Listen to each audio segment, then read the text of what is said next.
Hello everyone, study bye Rahul YouTube channel में आपका स्वागत है। आज बात करेंगे एएलपी सीबीटी 2 का part A exam question paper पर डिस्कस करेंगे। प्रीवियस ईयर में एग्ज़ाम कंडक्ट कराया गया था। आरआरबी एएलपी सीबीटी 2 एग्ज़ाम हुआ था 2019 में, उसी पर चर्चा करेंगे, बात करेंगे, देखेंगे क्वेश्चन किस टाइप से पूछा जाता है। 100 मार्क्स का क्वेश्चन रहेगा, 100 क्वेश्चन रहेगा। मेरिट इसी पे बनता है। इसमें ज़्यादा से ज़्यादा मार्क्स लाने के बाद 100 मार्क्स के क्वेश्चन में यानी इसका 70% और इसके बाद जो नेक्स्ट एग्ज़ाम साइको होगा उसका 30% ऐड करके मेरिट बनाया जाता है। एएलपी का फाइनल मेरिट लिस्ट उसी पे आता है। आज बात करेंगे, क्वेश्चन देखेंगे। क्वेश्चन पूछा गया है, गति के प्रथम नियम को निम्नलिखित में से क्या कहा जाता है? जड़त्व का नियम। दूसरा क्वेश्चन है, निम्नलिखित विकल्पों में से कौन सा कठोर जल में साबुन का उपयोग करने की सामान्य दोष है? कैल्शियम और मैग्नीशियम आयनों के साथ अभिक्रिया के कारण साबुन में मैल का निर्माण होता है। 100 क्वेश्चन का डिस्कस होगा, थोड़ा वीडियो लंबा होगा। मेरे चैनल पर बने रहे, वीडियो को लाइक करें, वीडियो को शेयर करें, चैनल को सब्सक्राइब करें नेक्स्ट अपडेट के लिए। अगला क्वेश्चन देखेंगे। अगला क्वेश्चन पूछा गया है, दो वस्तुओं के बीच गुरुत्वाकर्षण बल डैश होता है, वस्तुओं के द्रव्यमानों और उनके बीच की दूरी पर निर्भर करता है। अगला क्वेश्चन पूछा गया है, ये रीजनिंग का क्वेश्चन है जो आप बना सकते हैं। ये मिसलेनियस क्वेश्चन आता है, मैथ और रीजनिंग, इसको आप बना सकते हैं। ज़्यादा टफ क्वेश्चन नहीं पूछा गया था। बात करेंगे दूसरे क्वेश्चन पे। वायुमंडलीय दाब पर वह तापमान जिस पर द्रव उबलने लगता है उसे द्रव का डैश कहते हैं, क्वथनांक। अगला क्वेश्चन है, निम्नलिखित कथनों में से पादपों में परिवहन से संबंधित गलत कथन की पहचान कीजिए। फ्लोएम मिट्टी से खनिज और जल अवशोषण में मदद करता है, ये गलत है। अगला क्वेश्चन आपको सिटिंग अरेंजमेंट से पूछा गया है, रीजनिंग का क्वेश्चन है, बन जाएगा क्वेश्चन। ये भी क्वेश्चन सीरीज का है, यानी कि दाएं और बाएं जो भी संख्या है उसके बारे में पूछ रहा है। अगला क्वेश्चन देखेंगे, यदि कोई वस्तु 10 न्यूटन का नियत बल लगने पर बल की दिशा में डी मीटर विस्थापन करती है तो नियत बल द्वारा किया गया कार्य कितना होगा जूल में, प्लस 10 डायोप्टर। पुष्पी पादप में लैंगिक प्रजनन से संबंधित सही कथन का चयन कीजिए। उपर्युक्त वर्तिकाग्र पर परागकण से पराग नलिकाएं निकलती है और वर्तिकाग्र से होकर अंडाशय तक पहुंचती है। अगला क्वेश्चन है, प्रजातियों के दीर्घकालिक उत्तरजीविता में महत्वपूर्ण भूमिका निभाता है भिन्नता, वेरिएशन। अगला क्वेश्चन भी उसी टाइप से पूछा गया है कि निम्नलिखित श्रृंखला में देखिए कौन से प्रश्न का उत्तर है जो बाएं से तीसरे और दाएं से तीसरे अंक का योग होगा। ये सब क्वेश्चन इजी है, बन जाएगा, कोई बड़ी बात नहीं है। ये भी क्वेश्चन रीजनिंग से आया है, सिंपल क्वेश्चन है। क्वेश्चन है, कोशिकाओं में कितने प्रकार की अंतर्द्रव्यीय जालिका होती है? 2। ये सब इंपॉर्टेंट क्वेश्चन है, पूछ सकता है, फिर से रिपीट होता है, अक्सर क्वेश्चन रिपीट किया जाता है। निम्नलिखित में से किस परिघटना में ठोस अवस्था द्रव अवस्था में परिवर्तित हुए बिना सीधे गैसीय अवस्था में परिवर्तित हो जाती है? ऊर्ध्वपातन। अगला क्वेश्चन है, दीप्ति जीवन जी ने डैश में महिलाओं को T20 400 मीटर स्पर्धा में नया विश्व रिकॉर्ड बनाया, वर्ल्ड पैरा एथलेटिक्स चैंपियनशिप। अगला क्वेश्चन, निम्नलिखित में से कौन सा एक अभाज्य संख्या नहीं है? 91। ये भी रीजनिंग का क्वेश्चन है, बन जाएगा। ये मैथ का क्वेश्चन है, आयत का क्षेत्रफल ज्ञात करना है, ये भी क्वेश्चन बन जाएगा। अगला बात करेंगे पुनर्जनन के संबंध में निम्नलिखित में से कौन सा कथन सही है। पुनर्जनन प्रजनन के समान नहीं है। ये भी क्वेश्चन मैथ से पूछा गया है, देख सकते हैं। Which of the following are parts of the male reproduction system? Vas deferens and scrotum। अगला क्वेश्चन है निम्नलिखित में से क्या एक छराकार संरचना जो केंद्रक में तभी पाई जाती है जब कोशिका विभाजित होने वाली होती है। गुणसूत्र। ये एवरेज से क्वेश्चन पूछा गया है। ये भी रीजनिंग का क्वेश्चन है। किसी लेंस के शक्ति और फोकस लंबाई के बीच के संबंध के बारे में निम्नलिखित में से कौन सा विकल्प सही है। शक्ति फोकस लंबाई के व्युत्क्रमानुपाती होती है। अयस्क खाद्यान्न में पाई जाने वाली अशुद्धियाँ के लिए निम्नलिखित में से किस शब्द का प्रयोग किया जाता है। गैंग।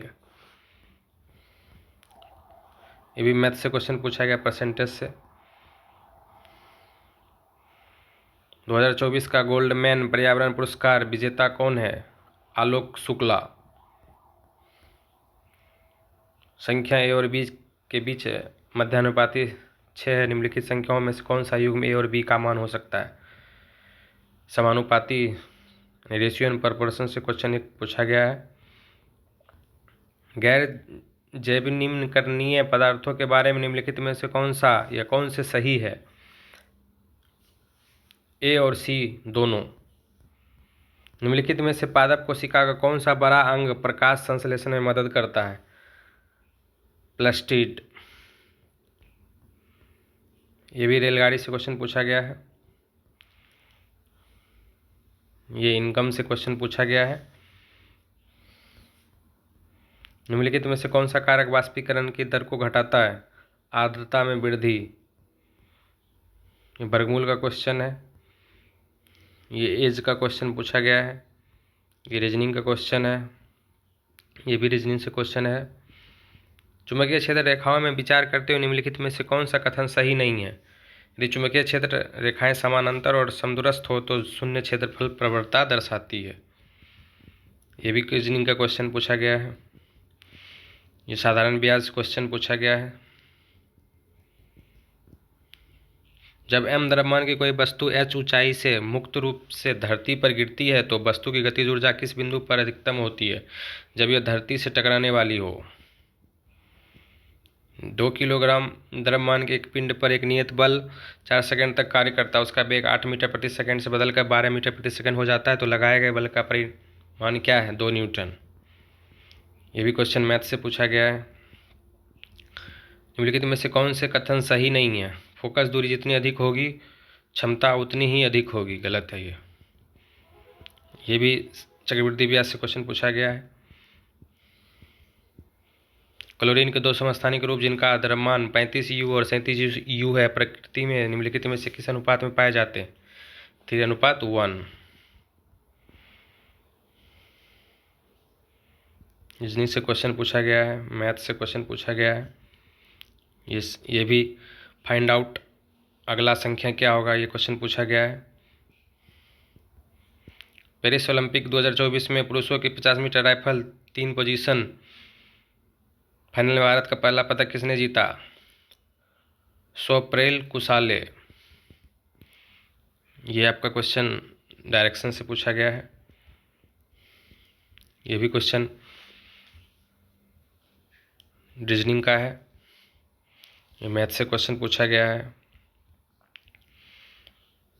क्वेश्चन है कार्बन मोनोऑक्साइड हाइड्रोजन अणु के साथ अभिक्रिया करके निम्नलिखित में से कौन सा यौगिक बनाती है। CH3OH। ये भी डायरेक्शन से क्वेश्चन पूछा गया है।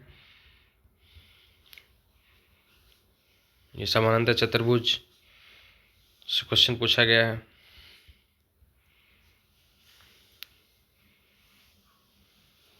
प्रॉफिट एंड लॉस से क्वेश्चन पूछा गया है। शरीर के उस भाग की पहचान की जिसमें अनैच्छिक पेशियां नहीं होती है। द्विशिर पेशी। अगला क्वेश्चन सिटिंग अरेंजमेंट से पूछा गया है। सक्रियता श्रेणी में कौन सा युग्म सबसे अधिक और सबसे कम अभिक्रियाशील धातु युग्म को दर्शाता है? पोटेशियम और सोना।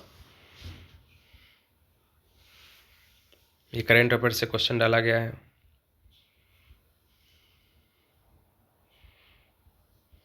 सियोलिज्म का क्वेश्चन है। एससीएफ का क्वेश्चन पूछा गया है। ये मैथ का क्वेश्चन पूछा गया है। ये ट्रिगोनोमेट्री से क्वेश्चन डाला गया है। ये भी रीजनिंग का क्वेश्चन है, देख सकते हैं। ये साइंस का क्वेश्चन है। पारिस्थितिकी तंत्र में संबंधित निम्नलिखित में से कौन से कथन सही है? 1, 2 और 3, यानी कि तीनों सही है। कोलाइड कणों को अलग करने के लिए कौन सी तकनीक उपयोगी है? अपकेंद्रीकरण तकनीक। संवेग परिवर्तन की दर लगाए गए असंतुलित डैश के समानुपाती होती है? बल।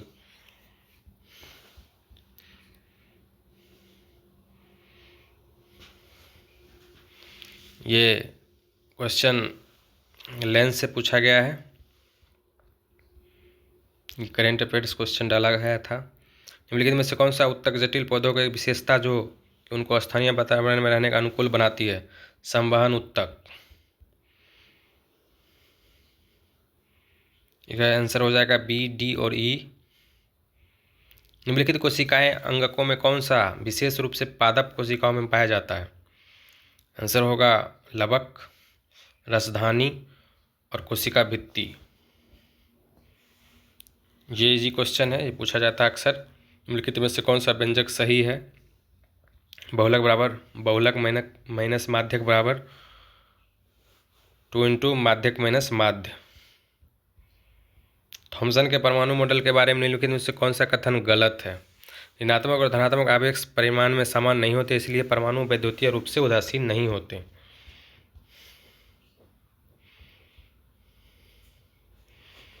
ज़्यादातर क्वेश्चन आपको कथन और कारक में पूछा जाता है, साइंस का क्वेश्चन।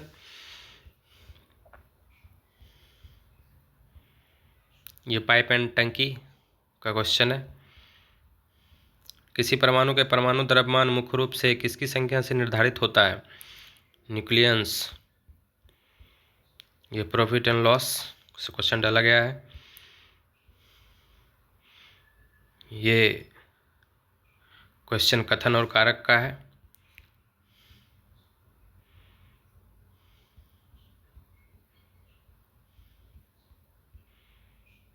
ये ब्लड रिलेशन से क्वेश्चन डाला गया है। गोलीय दर्पण के मुख्य अक्ष के संदर्भ में निम्नलिखित में से कौन सा विकल्प सही है? यह दर्पण पर उसके ध्रुव पर अभिलंब होता है। ये भी क्वेश्चन रीजनिंग का है। ये मैथ से क्वेश्चन डाला गया है। ये करेंट अफेयर्स क्वेश्चन है। ये मैथ का क्वेश्चन डाला गया है। जब 1 वाट शक्ति का उपयोग 1 घंटे तक किया जाता है तो कितनी ऊर्जा का उपभोग होता है? 1 वाट घंटा। चूना पत्थर की उष्मा के द्वारा की गई वियोजन अभिक्रिया को डैश कहा जाता है? उष्मीय वियोजन। अगला क्वेश्चन है रीजनिंग से। अगला क्वेश्चन देखेंगे। निम्नलिखित में से कौन सा कोलाइडी विलयन का एक गुण नहीं है? कोलाइडी के कणों का आकार बहुत बड़ा होता है, ये गुण नहीं है। पाइप एंड टंकी का क्वेश्चन है। मान लीजिए अवतल दर्पण पर मुख्य अक्ष के समानांतर कुछ किरणें आपतित हो रही है, तो सभी परावर्तित किरणें कहाँ प्रतिच्छेदी होगी? मुख्य फोकस पर। ये क्वेश्चन पूछा गया था। 1987 में जनजातीय कार्य मंत्रालय के अंतर्गत ट्राइफेड की स्थापना डैश के लिए की गई थी? जनजातीय उत्पादों के विपणन की सुविधा प्रदान करने और जनजातीय लोगों को सशक्त बनाने के लिए। अगला क्वेश्चन है पौधे का निम्नलिखित में से कौन सा भाग कायिक परिवर्धन में भाग नहीं लेता है? फूल। बाकी सभी तना, पत्तियां, जड़ भाग लेता है। इसमें 100 क्वेश्चन पूछा जाता है। एलपी के CBT 2 पेपर का पार्ट ए एग्ज़ाम में 100 क्वेश्चन का एग्ज़ाम होगा। बाकी मिलते हैं नेक्स्ट वीडियो में। धन्यवाद।